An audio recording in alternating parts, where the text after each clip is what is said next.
ओम नमो भगवते वासुदेवाय नमः।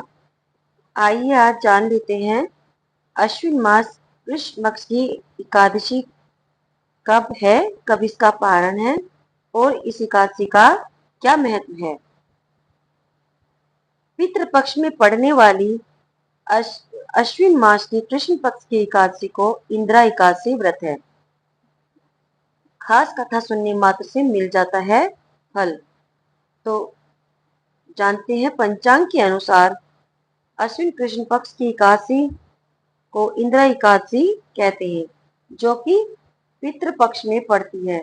इस एकादशी के प्रभाव से पितरों को अधिगति से मुक्ति मिलती है।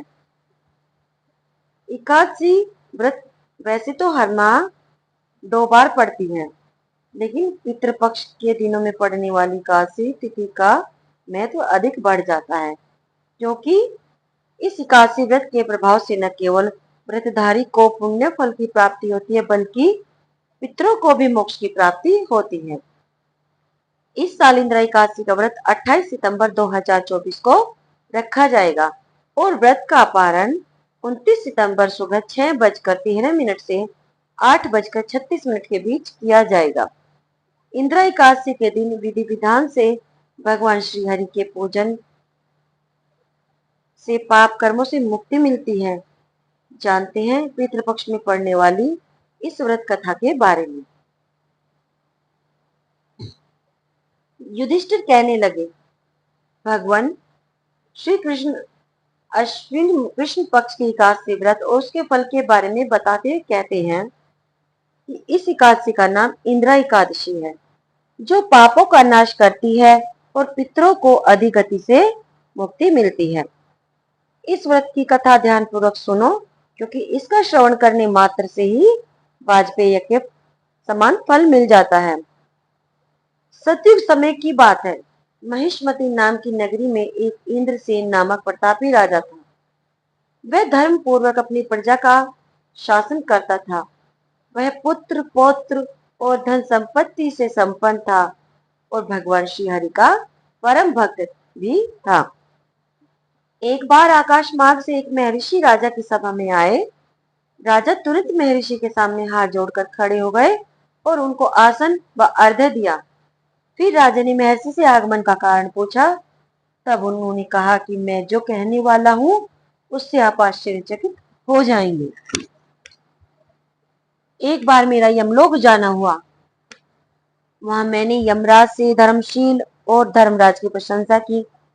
उसी समय यमराज की सभा में महान ज्ञानी और धर्मात्मा तुम्हारे पिता को एकादशी व्रत भंग होने के कारण देखा। उन्होंने मुझे तुम्हें यह संदेश देने को कहा कि पूर्व जन्म में कोई अड़चन हो जाने के कारण वे यमराज के पास हैं।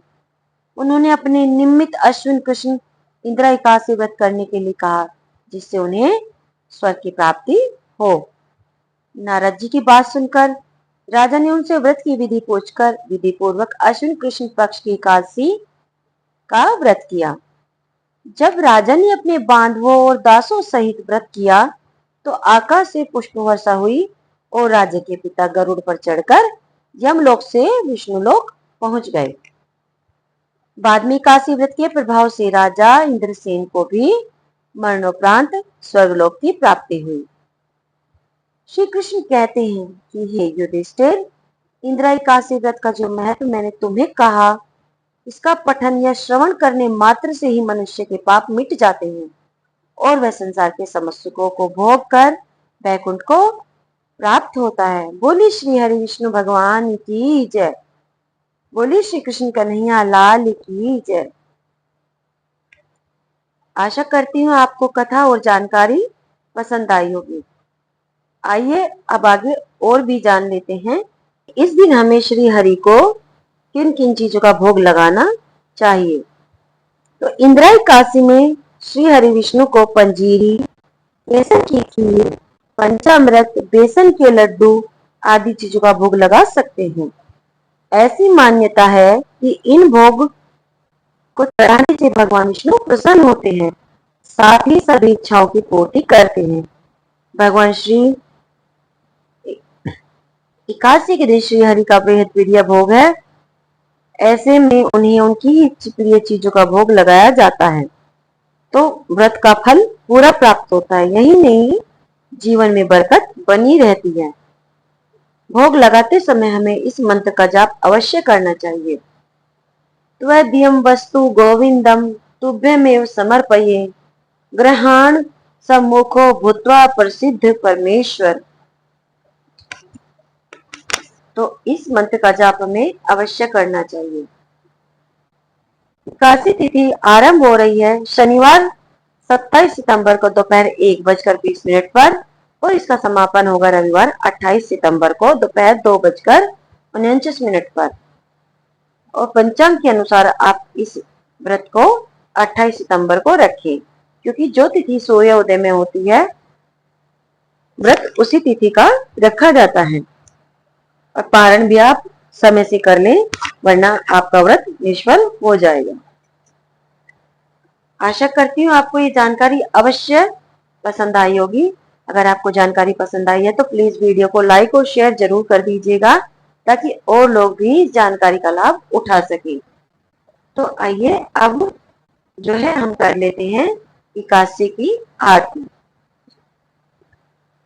ओम जय जगदीश हरे, स्वामी जय जगदीश हरे। भक्त जनों के संकट, दास जनों के संकट, क्षण में दूर करे।